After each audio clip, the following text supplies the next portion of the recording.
आप सबका स्वागत है। आज हम आपको PYNQ हार्डवेयर और वेरिलॉग सॉफ्टवेयर लैंग्वेज से बनाई गई डिजिटल तिजोरी प्रस्तुत करने जा रहे हैं।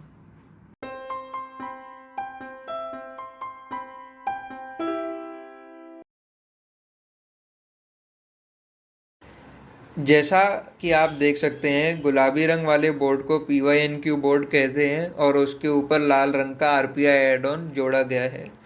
डिजिटल तिजोरी एक ऐसी तिजोरी है जिसमें ताले और चाबी की जगह सुरक्षा अंक एवं पासवर्ड का इस्तेमाल होता है। सबसे पहले व्यक्ति 4 अंकों का पासवर्ड बनाता है, जिसका इस्तेमाल करके वह भविष्य में तिजोरी खोल सकता है।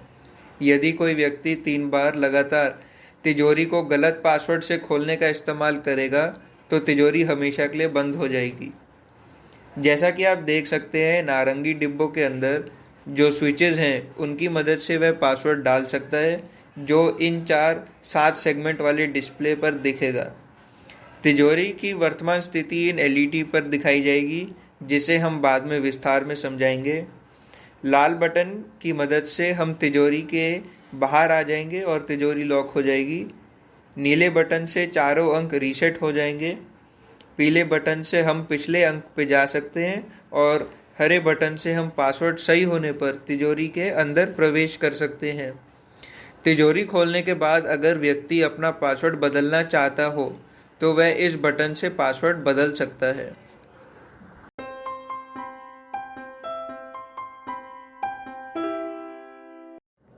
जैसा कि आप देख सकते हैं, बीच वाली बत्ती लाल है, जिसका मतलब हम अभी तिजोरी के बाहर हैं। अब सबसे पहले हम नया पासवर्ड बनाएंगे। जैसे हम अंक दबाते जाएंगे, वह डिस्प्ले पर दिखते जाएंगे।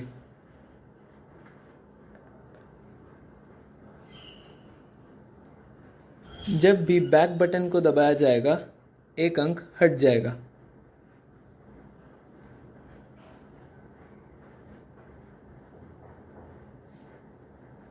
सारे अंक एक साथ हटाने के लिए हम रीसेट बटन का प्रयोग कर सकते हैं। मनचाहा पासवर्ड बनाने के बाद जब हम एंटर बटन दबाएंगे, तब वह पासवर्ड सेट हो जाएगा और तिजोरी खुल जाएगी। तिजोरी खुलने पर बीच वाली बत्ती हरी हो जाएगी। लॉगआउट बटन दबाने पर तिजोरी लॉक हो जाएगी और हम बाहर आ जाएंगे।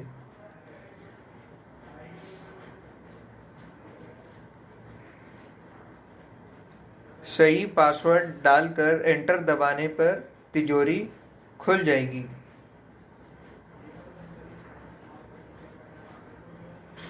नया पासवर्ड बनाने के लिए हम सेट पासवर्ड वाला बटन दबा सकते हैं।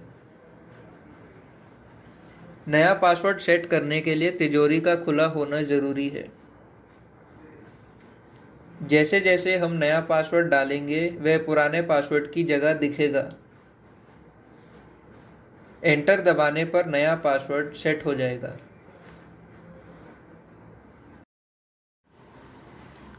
गलत पासवर्ड डालने पर तिजोरी नहीं खुलेगी।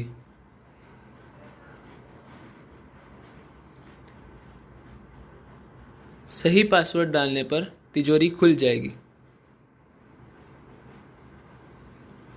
अब हम आपको दिखाएंगे कि 3 बार लगातार गलत पासवर्ड डालने पर क्या होता है। ये पहली बार, ये दूसरी बार। अब तीसरी बार गलत पासवर्ड डालने पर तिजोरी हमेशा के लिए बंद हो जाएगी और बीच वाली बत्ती नीली हो जाएगी। अब कोई भी बटन या स्विच काम नहीं करेगा।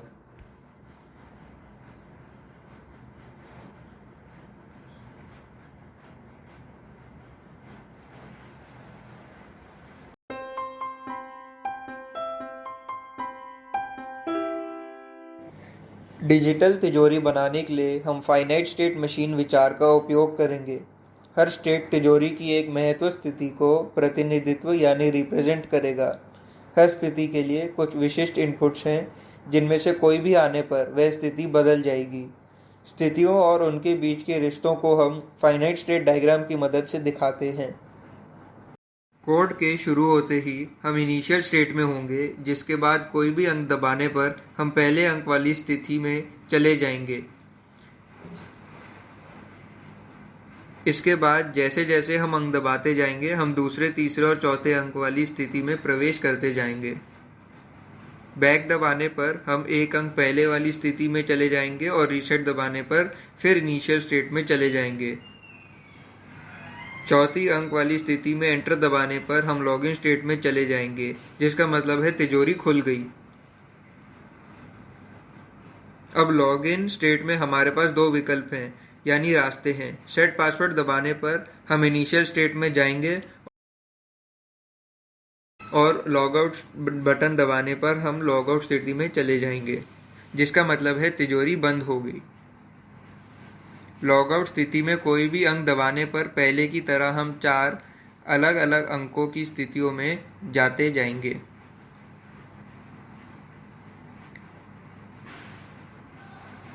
तीन बार गलत पासवर्ड डालने पर तिजोरी लॉगआउट स्टेट से लॉग स्टेट चली जाएगी और फिर वहीं रहेगी। सही पासवर्ड डालने पर तिजोरी चौथे अंक वाली स्थिति से लॉगिन वाली स्थिति में चली जाएगी।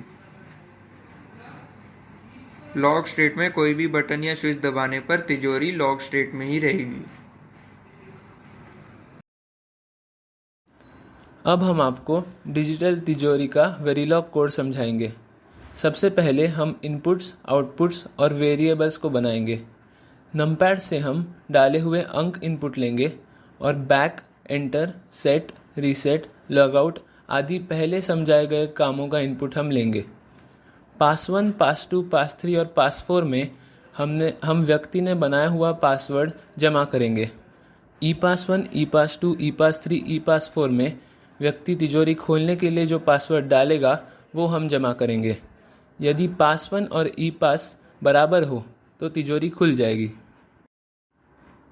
पैरामीटर की मदद से हम तिजोरी के महत्व स्थितियों को अंकों के रूप में जमा कर सकते हैं।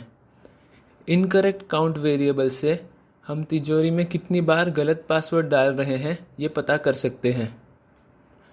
आउटपुट PS यानी प्रेजेंट स्टेट से हम तिजोरी की वर्तमान स्थिति का पता कर सकते हैं LEDs पर। SSD 1 से लेकर SSD 4 तक और eSSD 1 से लेकर eSSD 4 तक जो वेरिएबल्स हैं उनसे हम 7 सेगमेंट डिस्प्ले पर अंकों को प्रदर्शित कर सकते हैं। व्यक्ति ने डाले हुए अंकों को बाइनरी से 7 सेगमेंट डिस्प्ले वाले फॉर्मेट में बदलने के लिए हम BCD मॉड्यूल का उपयोग कर रहे हैं। हमारा सिस्टम जिस घड़ी पर चल रहा है उसकी फ्रीक्वेंसी 125 मेगाहर्ट्ज़ है और हम इनपुट हर पॉजिटिव एज पर ले रहे हैं। अगर बटन को दबाया रखा जाए तो फिर चारों अंक साथ में भर जाएंगे।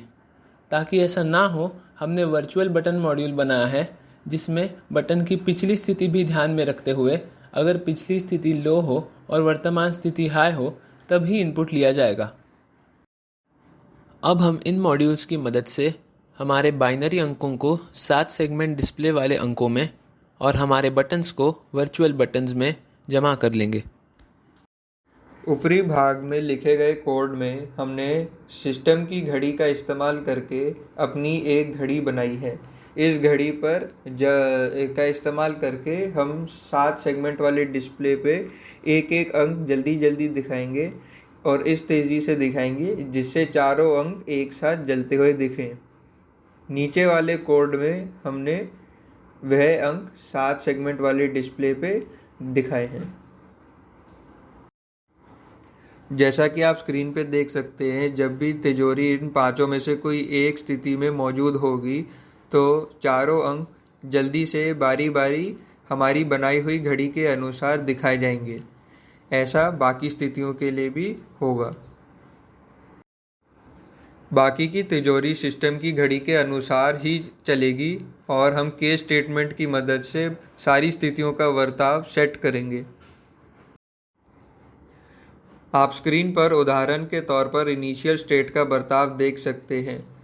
कोई भी अंक दबाने पर पासवर्ड का पहला अंक यानी पास 1 सेट हो जाएगा और हम अगली स्थिति यानी num1 वाली स्थिति में प्रवेश कर जाएंगे। num1 वाली स्थिति में कोई भी अंक वाला बटन दबाने पर पास 2 सेट हो जाएगा और हम अगली स्थिति यानी num2 में प्रवेश कर जाएंगे। बैक बटन दबाने पर पास 1 वाला अंक 0 हो जाएगा और हम लोग पिछली स्थिति में लौट जाएंगे। और रीसेट बटन दबाने पर सारे अंक 0 हो जाएंगे और हम इनिशियल स्टेट में वापस चले जाएंगे। पासवर्ड के चारों अंक बनाने पर हम नम4 स्थिति में आ जाएंगे।